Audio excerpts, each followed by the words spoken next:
Welcome everyone to our fourth ChangeMakers event of 2021, The Future of Farming. My name is Professor Bronwyn Hartch and I'm the Deputy Vice-Chancellor, Research and Innovation at UQ. On behalf of the University, I acknowledge the traditional owners and their custodianship of the lands on which we meet today. I pay our respects to their ancestors and their descendants who continue cultural and spiritual connections to country. We recognise their valuable contributions to Australian and global society.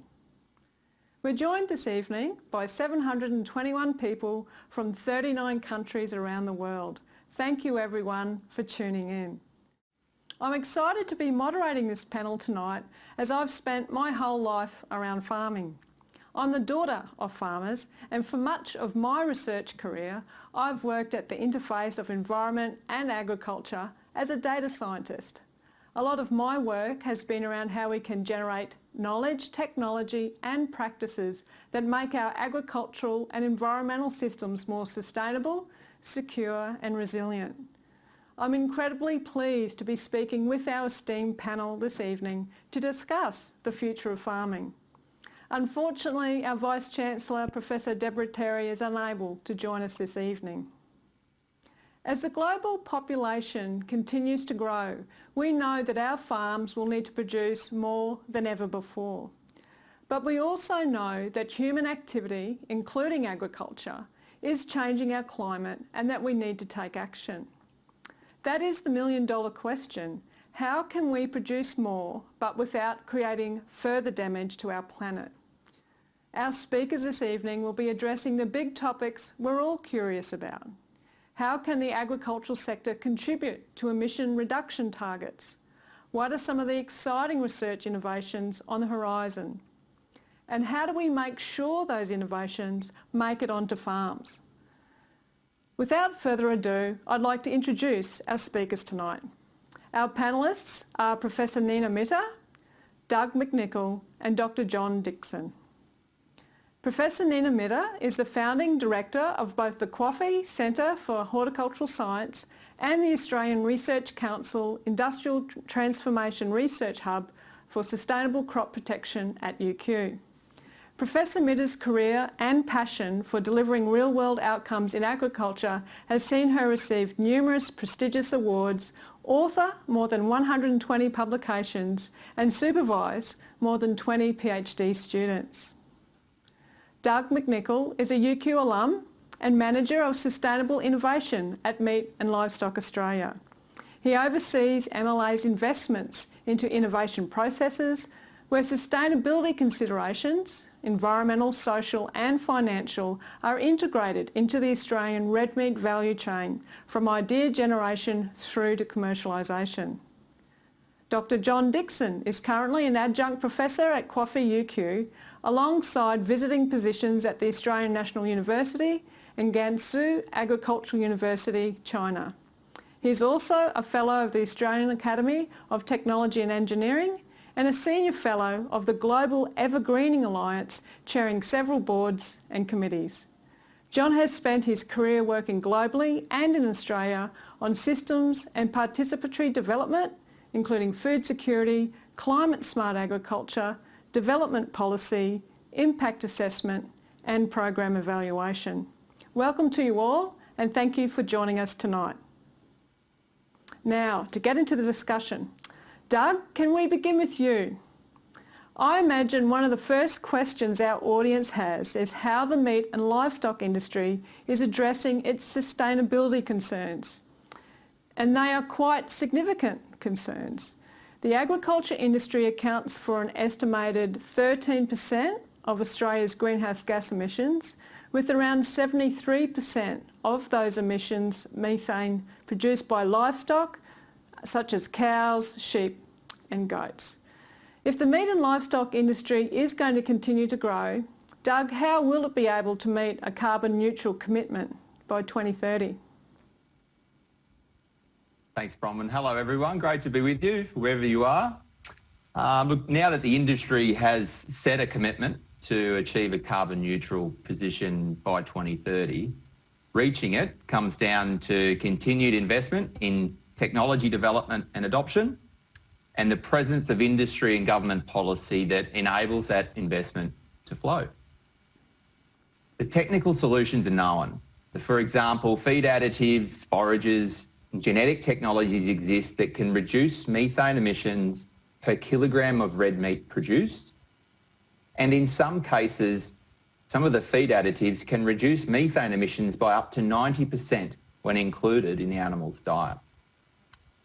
Net emissions in the meat and livestock industry in Australia have halved since 2005, mostly due to substantial changes in vegetation and grazing management practices that have avoided emissions and increased carbon storage in grazing land. So this two-pronged approach of avoiding emissions and increasing carbon storage to offset unavoidable emissions will enable the industry to reach its target whilst maintaining livestock numbers or even increasing livestock productivity along the way. So that's my response. Back to you, Robin. Thanks for those insights, Doug. Now, the climate problems facing the agriculture industry are obviously broader than just meat and livestock. John, you've done work around minimising crop burning, which is done to prepare the land for the next season's crop, but also contributes significantly to pollution. Can you talk us through that work and why it's so important? Well, all over the world, farmers burn crop straws, not the whole crop, but just the straw that's left after harvest. And they do it in order to clear the field to make it easier to prepare the ground and plant the next crop. Actually, there are innovations available now, which Australia and India have developed together under the Australian Centre for International Ag Research that enables seeds, such as wheat seeds, to be planted directly into unploughed ground, such as after the paddy or rice crop. And that particular piece of machinery, which is really novel and very unusual, is called the happy seeder. It enables farmers to plant the next crop without burning straw, and therefore this reduces the air pollution to many cities around the world, including Delhi, where over the last few years, many thousands of men, women and children have died from the air pollution, which was accentuated by the burning of crop straws. It's a similar situation in Africa and in Latin America. Thanks, John. I think probably a lot of people aren't aware of how significant the impact of crop burning is in terms of emissions and pollution. Nina, outside of greenhouse gas emissions, another significant climate concern for the agriculture industry is the management of pests and diseases. It's become far less acceptable to invest in chemical pesticides that produce runoff into our waterways, and particularly here in Queensland, the Great Barrier Reef. What are the solutions that are available or on the horizon for that problem? Thanks, Bronwyn. And you're right, 20 to 40% of our harvest is lost each year due to pest diseases and weeds, even in the presence of control measures. And this is a huge burden. We are talking about 10 billion people walking on planet Earth by 2050. That also equates to 2 trillion calories to be produced each day. So therefore, we cannot afford to have crop losses due to pests and diseases. We do have chemical pesticides, but there are issues. There are issues of resistance development. Pests and pathogens are very clever. They can break down the activity of pesticides. There are issues of residues, safety to health and environment. And as you mentioned, there are also issues to runoff to our precious waterways, including our iconic Great Barrier Reef. And there are also issues of specificity, because we do not want to harm our beneficials. In addition to that, as you mentioned, there is a momentum across the globe towards a pesticide-free agriculture, and especially Europe. They are becoming very strict with their maximum residue limits on pesticides, sometimes even going to the extent of nil residue limits. And this is going to have an impact, a flow-on impact on Australia in terms of exports and market access across those geographies. So we do need innovative solutions, and I'm very pleased to talk about one such truly transformational platform for crop protection, which is non-toxic, which is non-GM, which is safe and environmentally sustainable, and it uses the RNA interference technology.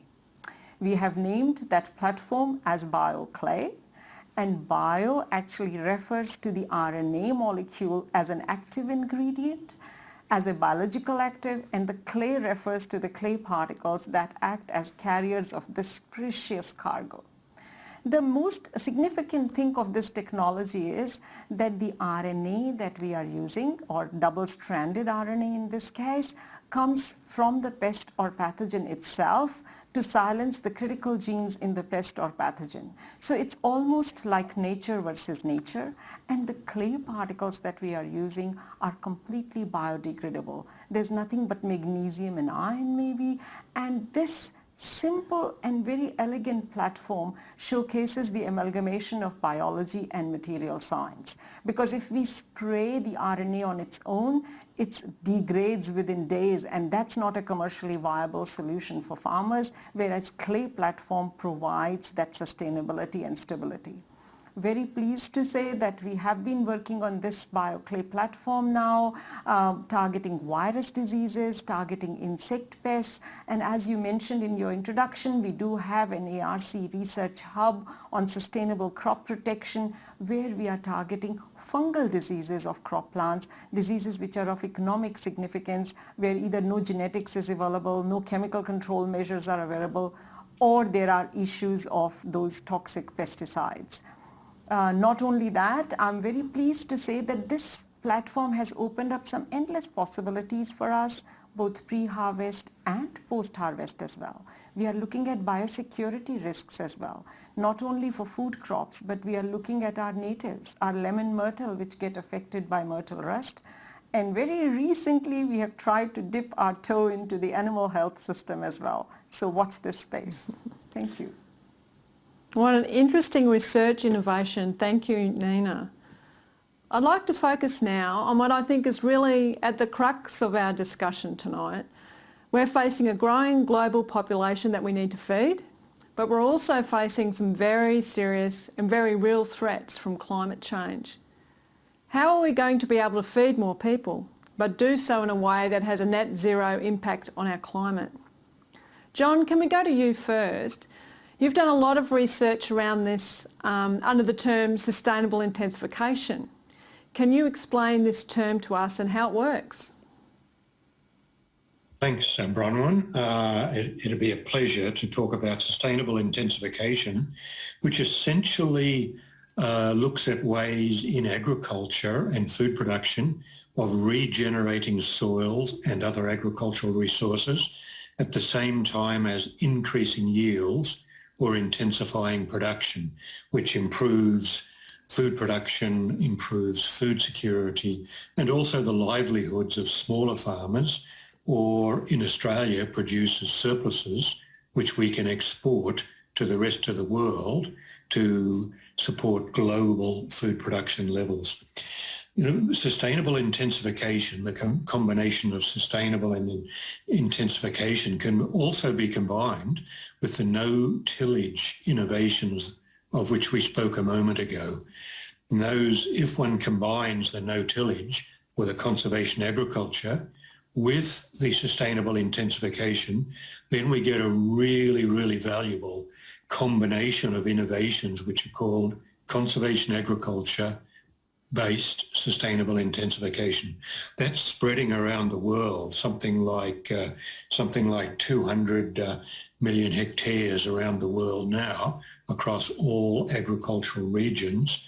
It's really important because this way of farming with appropriate use of plant nutrients and pest control, as Nina just mentioned, combined with yield increasing and diversified cropping, gives us a wide range of foodstuffs to combat malnutrition. It gives us much more food to help push down prices for those who have to purchase food. It also does it while maintaining the soils and water and other resources. And most interestingly, in dry years or droughts, this conservation agriculture-based sustainable intensification actually beats conventional agriculture hands down. Because it improves soil moisture and soil fertility, it actually gives farmers in dry seasons who don't have irrigation a much better chance to produce a crop and to avert hunger if they're in Africa or in Asia. It has other aspects that help with climate challenges as well. Most specifically, it reduces greenhouse gases. Because it's no longer necessary to plough the fields to prepare land, we avoid thousands of litres of diesel being burnt in tractors, or if it's in hoe agriculture, thousands of hours of hoeing by women in Africa. So either way, it improves climate smart agriculture and the prospects for combating climate change. In fact, when one combines sustainable intensification with trees to get agroforestry, or with livestock to combine livestock and cropping, we can move into a direction which also not only builds resilience for that system, but sequesters carbon at very great levels. And we have, within an alliance working across the world, using in part sustainable intensification, an opportunity to target the sequestration of 20 billion tonnes of carbon dioxide every year. That's roughly what the fossil fuel industries are burning and creating these days. So I'm working with colleagues on various ways to improve landscape management, including crops, trees and livestock, in ways that will sequester carbon and will actually, even perhaps using carbon offsets, but will actually combat climate change at the same time as reducing poverty and averting malnutrition. Thanks, Bronwyn. Thanks so much, John. Nina, I know your team are working on some exciting innovations around producing more with less. Can you share some of these projects with us? Thank you. How about I start with avocado? You know, everyone loves avocado and the most pinned fruit on Instagram. So when I started working, or our team started looking at avocado, one of the challenges that was posed to us was that plant supply, there is a shortage of plant supply. For new orchards, there is a waiting time for 3 to 5 years, and also the growers cannot get the desired rootstocks, which they would like to use for avocado trees. And there are two ways to propagate or get those trees. One is through either use seeds, or use a cutting from a tree. Now, both those methods or industry practices have challenges. If you think of seeds being used, think about an orchard just being planted for that seed production, the land, the fertilizers, the pesticides, the labor, the resources that go into it. And then think of climate change, seasonal variations, pests and diseases coming in, and that influences your seed supply. Also, seeds of avocado are heterozygous or open pollinated, so no two seeds or no two plants can be the same. If we look at clonal propagation, or taking a cutting from a good tree and then using it for generating the new trees, it takes about 18 months to get that one cutting rooted and ready to leave from the nursery to the orchard. And it does require specialized skills as well. So this is where, that more from less sort of comes in, because we developed a method to address this challenge, and using tissue culture or plant stem cell propagation method. In this method, we can get 0.1 millimeter of a cutting from a tree and we can produce 500 plants from it within 1 year. And this is just giving the tender love and care, the sugar, the vitamins, the nutrients that it needs, and reminding each and every cell that you can grow into a plant. And what that means in terms of resource efficiency is we're not using land, very less water, no pesticides, no fertilizers, and we are generating disease-free plants. So that to me sort of equates in terms of using innovation to address some of the resource efficiency questions. And if you may permit, I'll just like to have a little bit of a dab also into one other area that we are developing into this space, and that is about protected cropping or controlled environment agriculture. Now, as the name states, it is climate agnostic. It addresses those climate issues. If you look at controlled environment agriculture for fruits and vegetables, let's say, in terms of efficiency, for fruits and vegetables, you will use 38 liters of water to get per dollar value added to your produce. And if you're doing it in hydroponics under controlled environment, you will use 0.6 liter of water. So there is that quantum of efficiency that happens. You look at Netherlands, small country, but is the second largest exporter of food and food products, 11,000 hectares under controlled environment agriculture. Not only that, it exports technology, 14.2 billion Australian dollars worth of expertise in protected cropping. Just last week at COP20 conference in Glasgow, one of the UK-based company actually raised 42.2 million pounds for vertical farming. Australia has a very small footprint, about 1,500 hectares. Queensland is about 80 hectares. And this is where at the University of Queensland, we are championing this initiative on protected cropping as a protected cropping research network facilitated through our Global Change Institute. And what we have done is we have brought in expertise of more than 35 UQ academics into its fold, from biology to material science to business to skills and training, materials, infrastructure, automation. The list is endless. And what it has done for us is it has given us that visibility with the industry and the community and that engagement platform. So absolutely excited now to translate that across the Ag Innovation Corridor that we are looking at, from where we are located at St. Lucia, moving to Gatton, and then having a shop front or pilot transformation facility at Toowoomba. So watch this space. This is an absolutely would be an example of more from less. Thanks. Some interesting projects there. Thank you, Nina. Doug, I'd like to go to you now. We know that cows are always going to produce methane, even if we're able to lower the level of production with feed additives and genetic selection. Do you feel that with those measures you mentioned earlier, people can continue to eat meat regularly without feeling that their decision is adversely impacting the environment? Absolutely, Bronwyn. World-leading research, which is very pioneering, undertaken by CSIRO, has shown that current rates of production and consumption of Australian sheep meat isn't causing additional global temperature rise, and beef isn't far behind. So provided the technologies I mentioned earlier are adopted at scale, so that means using feed additives in initially the intensive feeding arrangements for livestock, as well as supplementary feeding arrangements in Australian grassland.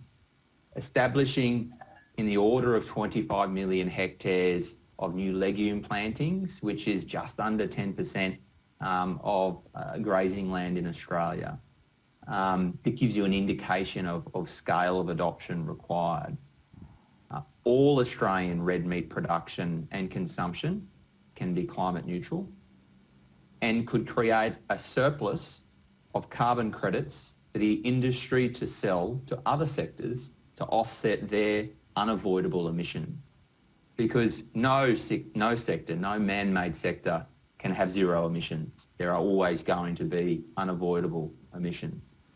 So yes, eating red meat 3 to 4 times a week as part of a healthy, balanced diet is good for consumers and certainly isn't bad for the climate. And in fact, achieving carbon neutrality by 2030 will demonstrate Australia's red meat industry's commitment to taking action to reverse global warming impacts.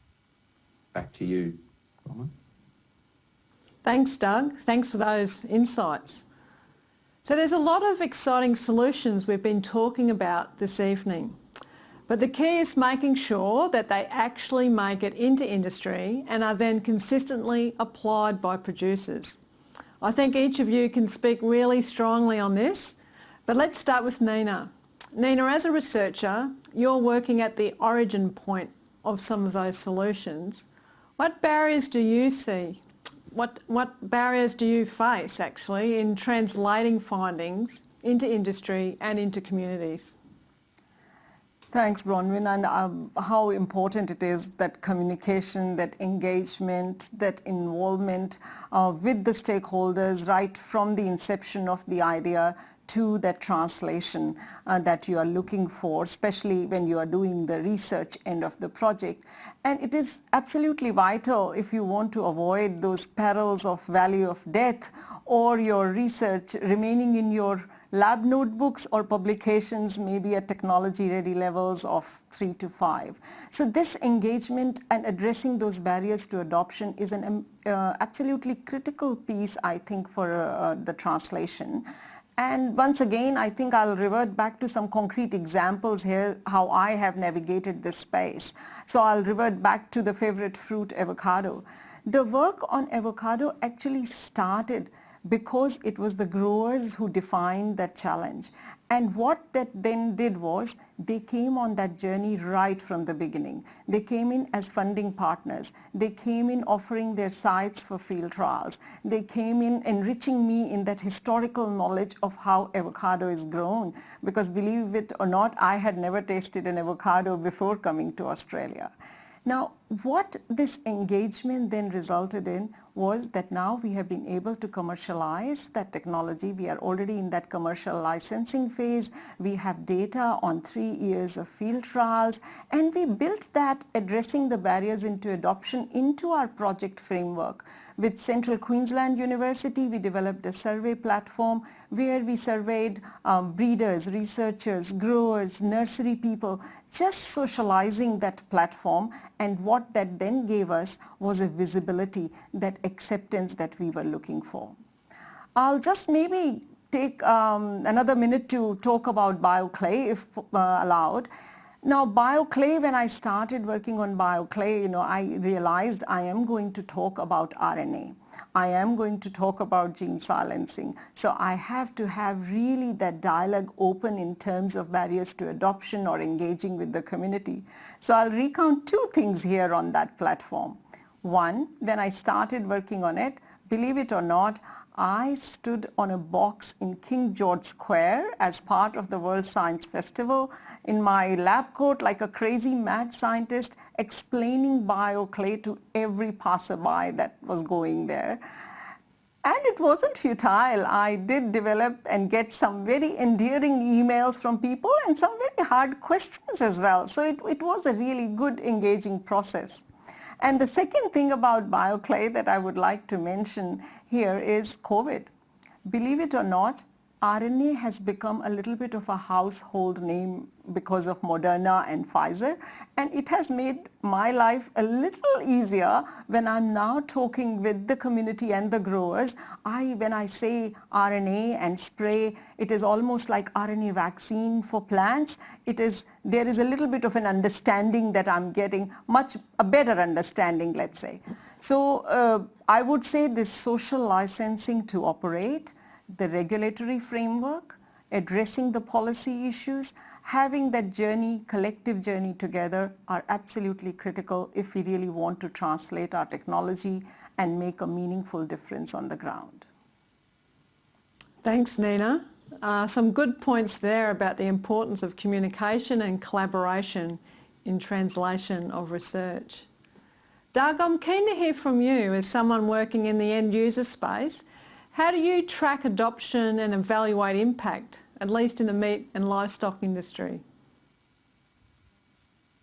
two ways that we achieve that at Meat and Livestock Australia. The first is through our purpose-built extension and adoption initiatives like training and demonstration sites that promote technology awareness and then adoption.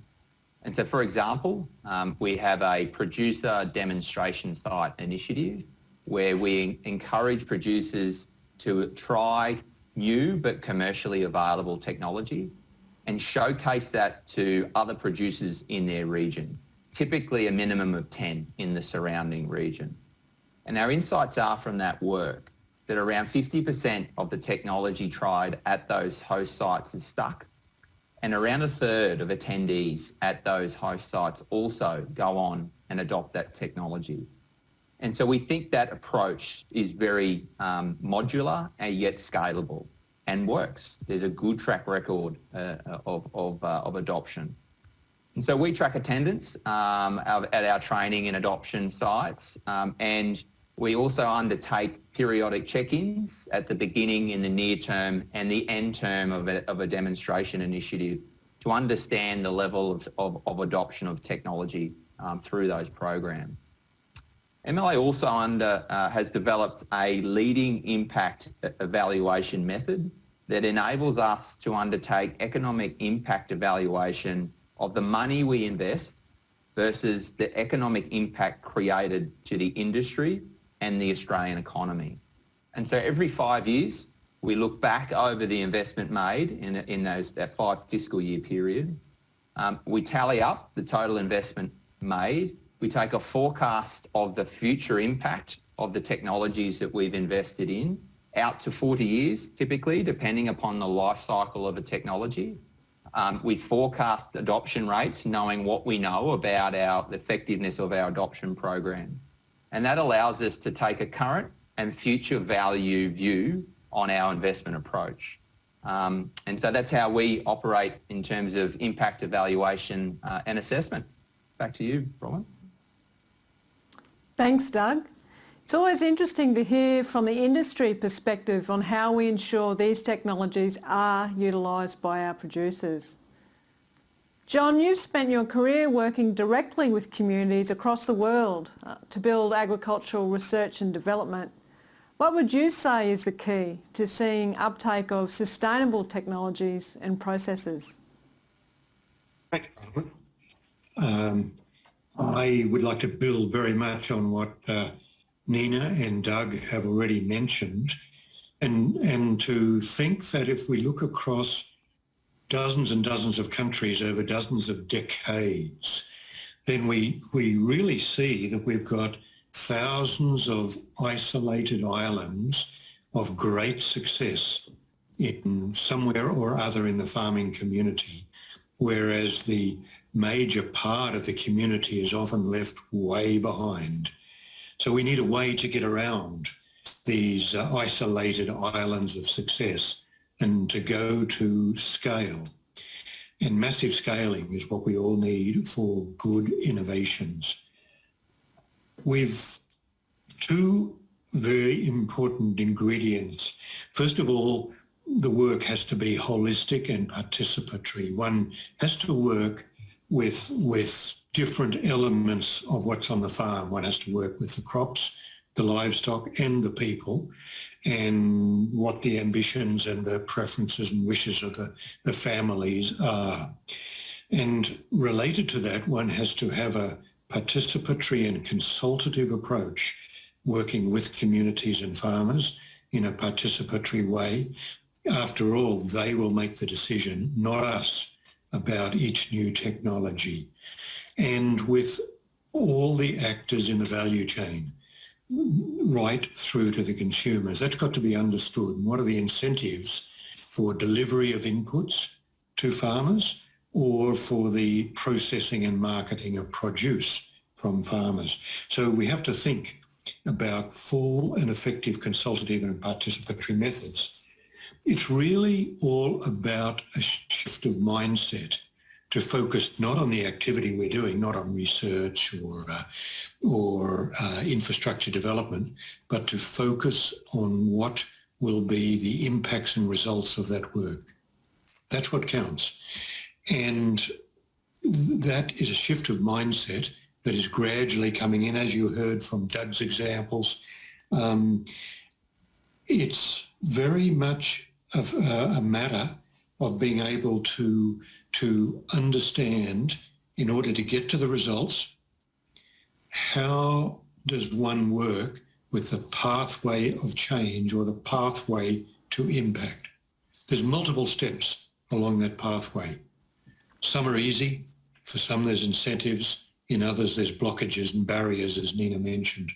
But that full vision from the technology through to widespread implementation, adoption, implementation and impact, it has to be seen. That is the full big picture of scaling or moving through to the uptake on a massive scale of sustainable technologies. An example would be of something of a moonshot by the Australian Centre for International Ag Research in Africa, focused on conservation agriculture-based sustainable intensification, where essentially a research project led, including research on the actual pathways to impact, led in a space of 8 years to almost 500,000 farmers, 484,000 farmers adopting CASI technologies and doing that on a whole farm basis that improved yields, improved food production, food security, incomes, and improved soils and reduced greenhouse gases. So that was a win-win-win in the climate smart agriculture space. Clearly, this was had the good luck to have strong University of Queensland support behind that program, in particular Kwafi and Daniel Rodriguez and colleagues. When one is thinking through scaling, one has to also track or monitor very carefully what's happening.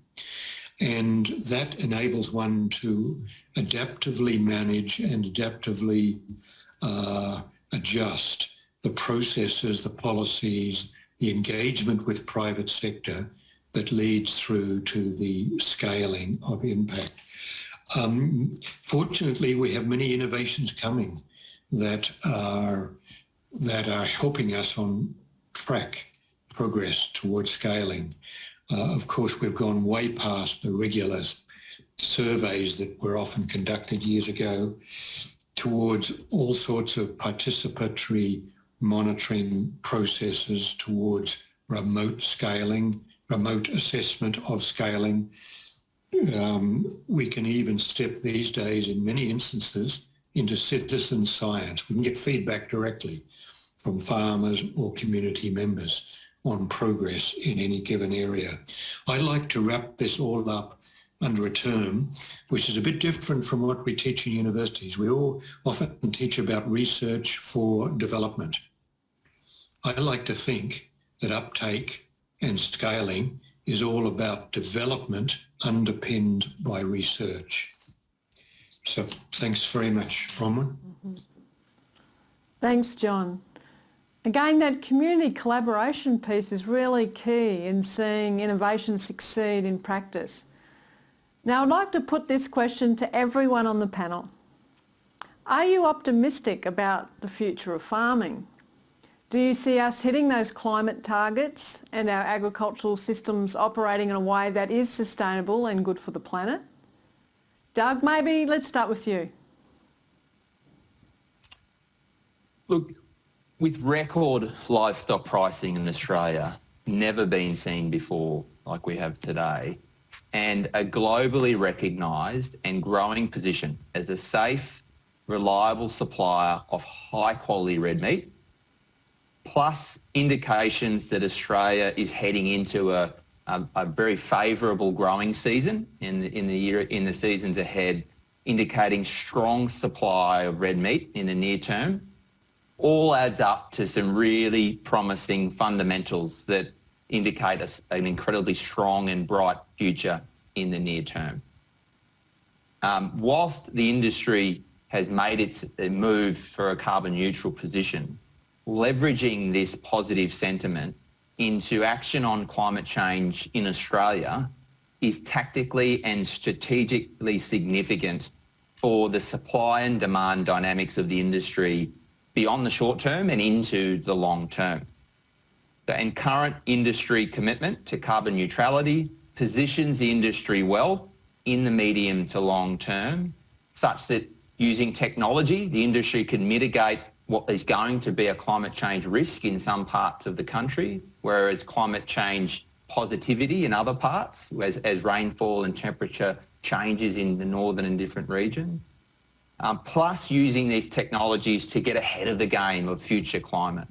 And our insights are that with world-leading innovation in Australia, agricultural regions across the world look to Australia for world-leading innovations, given the support Australian agriculture has in its innovation network that has enabled continued productivity-driven improvements in environmental outcomes, place the industry in such an incredibly strong position that I've not seen in my relatively short working career, but I've never felt the buzz of excitement like we're experiencing today in the red meat industry. So our forecasts are that whilst the National Farmers Federation has a $100 billion vision of agriculture in Australia, we're chasing to double the value of red meat sales in Australia by 2030. That's going from just on $27 to $28 billion industry up to near on $60 billion as an industry by 2030. And so the industry's charging ahead, Bronwyn, and incredibly upbeat about its future. Thanks, Doug. Nina, what are your thoughts? Oh, I am absolutely in agreement with Doug. I'm a born optimist anyway. So yeah, I think the future of farming or the way we are moving or tackling towards it is really bright in a way just because of the momentum that we are giving it to it, just because of the thought process that we are giving it to it as well. As John was saying, we are trying to look at things from a different lens now, looking at it from a sustainability lens, looking at it from a profitability lens, from a productivity lens, also from an environment and ESG kind of lens. So bringing all those elements together is really going to take us where we want to be in future if we really do want to leave a healthy planet in a way.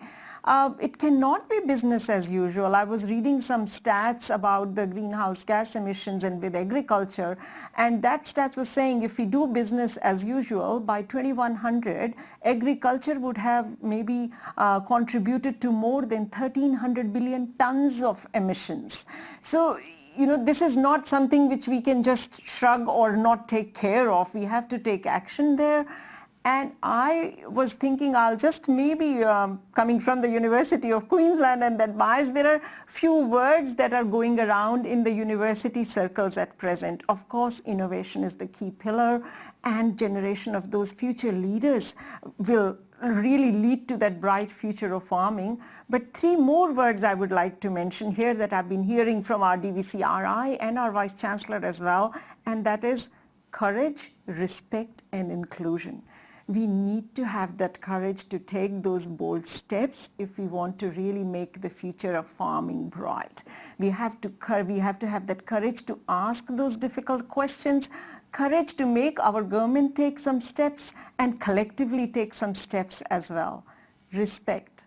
We need to have respect for science, and we do have that, but we also need to listen to that science. We also need to have that respect that science can actually provide us with those solutions. And third is about inclusion.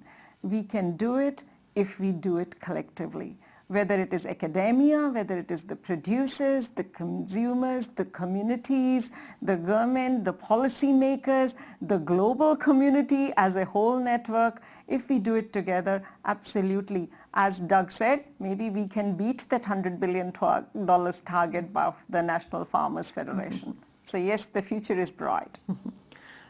Thanks, Nina. John, how are you feeling about the future of farming? Thanks, Bronwyn. Hey, like Nina, I'm a glass half full optimist, and I've seen so much in my life that I'm always an optimist. I'll for listeners overseas, it might be surprising to think of a person like myself who actually lived in a tent while we built a machinery shed on a farm in central Queensland. And then we lived in a machinery shed while we built our own house. And then I studied by correspondence before I went to boarding school in Toowoomba, and then on to university, and then to the rest of the world. So that's a huge amount of change. So I've seen change, progressive change. I think it's very important that we think of innovation in a rich sense. You know, the whole world, where we've stepped now into an era of innovation. Everything is innovation, as if innovation will solve all of our problems, and it's actually rubbish. Innovation, unless it's applied, doesn't help anybody. So we have to think about scaling that we've just been talking about, but we also have to think about different types of innovation. There's institutional innovations, such as market access, financing, insurance, community action, citizen science, that really complements the technology. One without the other is not enough. And then on top of that, we need a policy environment and often international markets and science exchange between countries. And I'm also very optimistic that over time, Australia will be strengthening and building on the partnerships, the science partnerships that I referred to between Australian researchers in science and farmers who are also, in their own way, researchers, inventing new innovations. And the linkages between that Australian science and experience and linking that into neighbouring countries, and therefore progressively placing effective innovations onto a global platform to become widely available. We must always remember, not all innovations are good. In fact, there's some terrible innovations. Anita referred much earlier to the toxic chemicals that we used to use as pesticides way back. Huh? And so let's always look quite carefully at innovations as to whether they're really good in the medium and long term, i.e. whether they're sustainable. And the second piece I'd like to stress as absolutely critically important is the maintaining and strengthening the linkages between science and policy. Innovations is one thing, but oftentimes the policy or the leaders in business and industry aren't fully across all of the opportunities that innovations are bringing. It's also true that we have opportunities as we emerge from crises such as COVID. And the crises can sometimes bring the change of mindset.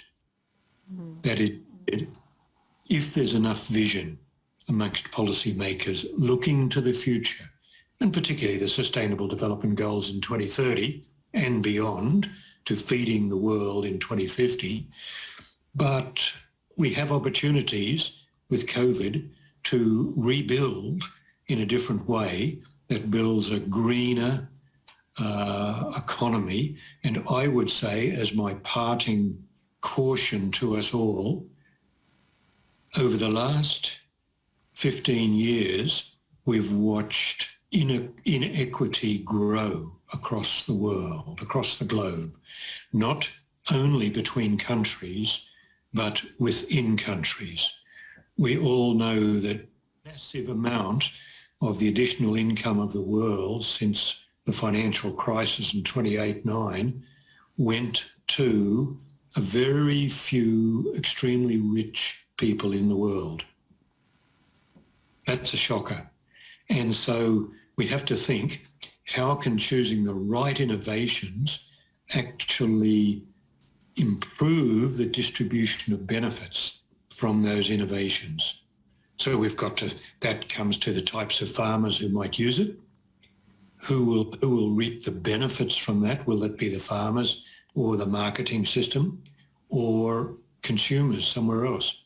So we have to think that through very carefully with the perspective that by the time we get to 2050, we have a much more equitable world with developing countries with much higher income, within countries, much better improvement of the distribution of income and wealth from the innovations and all the complementary actions needed.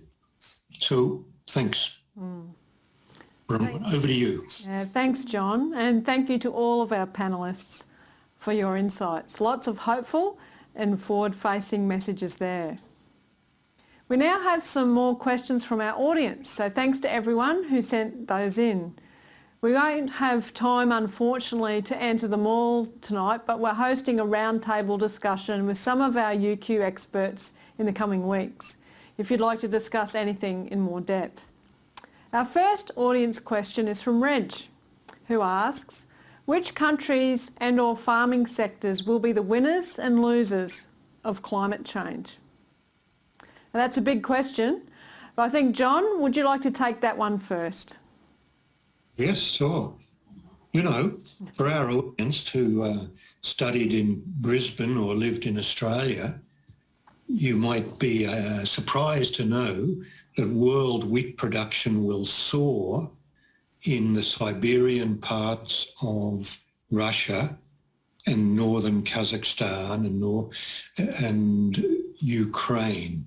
Imagine that. They will be winners because of increased temperatures and increased precipitation very significantly using winter wheat. So one doesn't always think about the positive tipping points, and there are some. We know that in parts of Australia there will be improvements as a result of climate. We tend to concentrate on the negatives. But if we add up the positives, we can see the ways in which the positive gainers can actually assist those who are losing the negatives. Southern Africa, like Australia, will dry and become hotter. They are great losers, whereas the east and the northeast of Africa will see higher precipitation, like north of Canada, north of Russia, and so on. But what we really have to also think about is what are the winners and the losers within our society. Will we actually manage to steer society into a way where we've got good, safe food that's affordable for those who have less income, and that we have infrastructures and wealth distribution that ensure that we also have medical, educational and other facilities. So the losers are fairly obvious geographically, but the much more complicated will be how do we manage climate and the climate transitions within our societies, both within countries and across regions and across the globe. Thanks, Bronwyn. Thanks, John. Nina, what are your thoughts on this? Oh no, thanks John, first of all, for those very insightful comments in terms of different geographies going through that positive and negative tipping points of climate change. For me, when I think of it, for me the winners will be if we can mitigate those climate change issues. That's where, for me, the win lies. Farming sector. So when I look at farming sector is going to bear the biggest brunt of climate change, and we are already seeing it happening now. You know, food is the fulcrum of everything. Life revolves around food in a way, and if that food production is impacted because of those climate change issues, if we don't take steps, it will have an impact on economy, on jobs, on GDP, on infrastructure, on finances, on the very social fabric of communities. We can think of scenarios of civil unrest maybe arising if food becomes an issue, and we have seen that in the past happening with the historic famines. I'll give an example, very recent example here. So in Madagascar, just a couple of months back, United Nations has actually declared that Madagascar is going through the world's first climate-infected famine. So they have been suffering from no water for the last 4 years, a very heavy drought. And what this has resulted in this year is absolutely, malnourishment, no food available, people just scavenging on insects. And one of the United Nations spokesperson clearly says that this particular famine is not about conflict. It is about what climate has done to that area, and their aridity values have really increased. So that particular sector is going to be affected with climate change if we do not take that steps to have resolved those issues. Another thing, just another one thing maybe I also picked up from what John was talking about is that this climate change or other scenarios are also going to create inequality with gender as well as other inequity issues as well. So therefore that gap between less developed and developed world would be accentuated if once again those steps are not taken. Once again, if we do not have that holistic view that we need to really address this issue from various perspectives, keeping into mind that any innovations, any technologies, anything that we are looking for those addressing those challenges need to account for that there are small holding farmers as well. It is not all about that big hectares and production. There are farmers who have very, very limited resources. For me, that is sort of the core of my ethos as well, because when I grew up, I grew up listening to the story that an Indian farmer is, born in debt and dies in debt, and it always perplexed me, how can someone who's providing food for the entire world doesn't have enough food for his or her own family. So definitely, if we need those winning battles, we need to put a collective effort once again together. Thanks, Nina. Doug, what do you want to touch on this one? Oh, look, I think John and Nina have probably provided a really great overview. I don't have the global view that I think John brings. My experience to date is largely in Australian red meat production, some experience in the energy sector in the UK. But I think very simply it'll be those countries and within those countries industries who are able to mitigate climate change risk that could be in the form of not only supply risk and impacts on supplying products with current technology, but also meeting growing consumer and customer and community demands for action to mitigate contribution to global temperature rise. And so certainly the Australian red meat industry is world leading in its aspiration to mitigate climate change risk.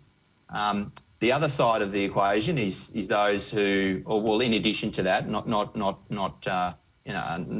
in counter to that, but in addition to that, the ability to adapt to future climates. And I think Australia, given its long history as being a hot and dry landscape with largely low nutrition in soils compared to other agricultural regions, coupled with this constant tipping of the tide between droughts and flooding rains, Australians get climate and are really well positioned by it's hardwired into our DNA to think about how we're going to continue to produce food today and fibre today, but think about future climates.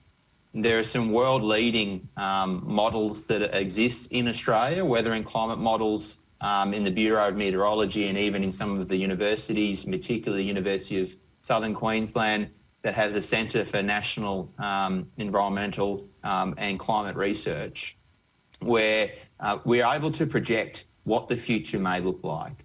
So which parts of the red meat industry are going to see more or less rainfall, or in which ones will be largely everywhere is going to be experiencing high temperatures, but the extent to which those temperatures are above normal, coupled with models around increases in atmospheric carbon dioxide levels and what that means for plant production in which parts of the country, coupled with likely changes in things like the intensity of rainfall events. And so back to some of John's earlier comments at the beginning of the session, where producers are now understanding the value of ground cover across soils and soil carbon levels, because they are the secrets to success when it comes to water utilisation in a rainfall event. And so all of this knowledge is being run to ground in Australia today, and the world looks to us to pave the way in the future. So I'm certainly very confident about the Australian red meat industry's position to tackle mitigating climate change risk and adapting to future climates. And I'm sure that we're happy to share our knowledge and expertise with other red meat producing countries across the world, such that they can continue to not only survive but thrive in future climates. Thanks very much, Doug. Unfortunately, we only have time for one more question tonight. Matthias asks, is there a piece of advice the panellists can give regarding consumer choice? How do we navigate the market to support products with low CO2 emissions? Doug, can I go to you first on this one? Look, at the counter, consumers require product certification to buy in to environmental credentials. Certification services exist today that enable businesses to communicate their climate-friendly credentials to consumers. So consumers can look for logos on product packs. The Australian Federal Government has a climate-friendly product, business and site-based certification service, which Australian businesses can use today. In fact, a number of Australian red meat businesses are using that logo on packs today. Plus, consumers can look for these logos on company websites or in other communication channels, such that they can identify the businesses that are providing the food and fibre products that meets their needs, purchase them and reward them for providing products with those credentials. Thank you, Doug. Nina, let's hear from you on this one as well. So yeah, picking up the thread from Doug, I find that today's consumer, the future consumer, they are very savvy nowadays, and it's very encouraging that they do think about sustainability. They want to know not only just how the product has landed with that label, as Doug mentioned, but they also really now are asking questions about where it was produced, how it was produced, the whole journey, from where it was produced to how it landed in their home kitchen. So those are the kind of things about provenance that the consumers are becoming more and more aware as well. And also, as we know, that they are looking for those responsible environmental credentials. And this is where maybe what we need to do is capture that sentiment and build it even more to do and address those challenges where consumers can have a very strong voice. And I'll just give maybe one or two examples here. Let's think about food waste. Now, in Australia, the food waste, $8 billion per year. And in 2020, it was, one of the reports said, $10 billion. Now, this is where we need that engagement with consumers to really hone in the issue that food waste is a big issue as far as sustainability is concerned. And I'm sure there will be actions then. Another thing that I'm finding as we are talking about how consumers can actually define some of those things, consumers these days are also very socially network connected. So unlike me, who's a bit old-fashioned, there is that whole social media platform available. And if the consumers become engaged in those positive conversations through those channels, they start looking at, as we are talking about, those responsible credentials, those sustainable credentials, that appreciation of the value chain, that how that food is being produced. Is it clean? Is it green? Is it safe? And therefore, can attract a premium price, especially in the developed countries, then that is what will bring that step change, that voice that we are looking for. Thanks, Nina. And I've seen your Twitter feed. I think you're doing pretty well. John, did you want to answer this one too? Oh, sure, I'll add a little bit about the missing 90%. I'm thinking that we very quickly, our minds run through, when we think consumers, we run through to the 1 billion people in the world who are rich, either they're in a rich country, OECD country, or they're part of the new rich within the lower and middle income countries, large populations. And they are going to move along this line towards very specialised, careful assessments of food. And it will be much more than just the food itself. It'll go to certification to origin, such as we've seen a lot of in France, or in China. So the food has different values depending on where it was grown, produced and later on consumed.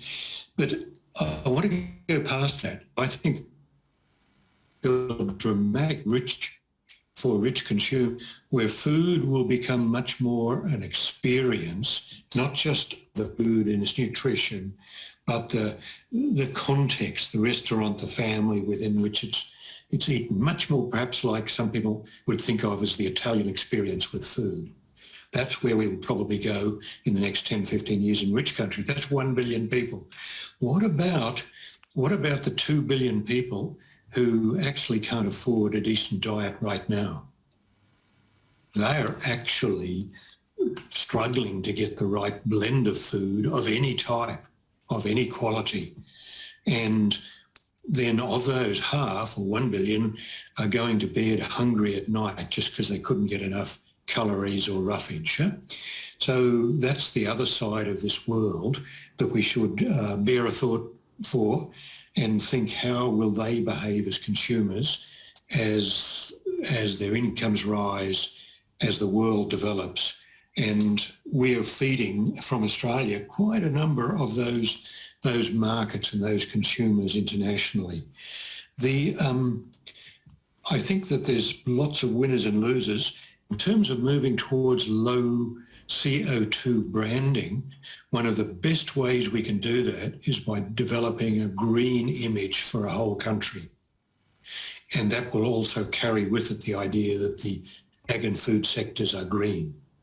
And one way to do that is to have a strong and heavy focus on land restoration, repair of damaged land, and greening up in very sensible, economically wise ways, greening up other land, and that will give a green image. And I think that's a future for Australia, but it's also a future for many other countries to be green producers of green food, and that will flow towards the experience of eating food that is not just good for the individual on the moment, but works for the whole family and for the planet. Thanks very much. Yeah, thanks very much for your insights on that, John. That final question brings us to the end of our discussion this evening. I'd like to thank Nina, Doug and John for their time, as well as all of you for sending in your questions and joining us to hear from some of the change makers in our community.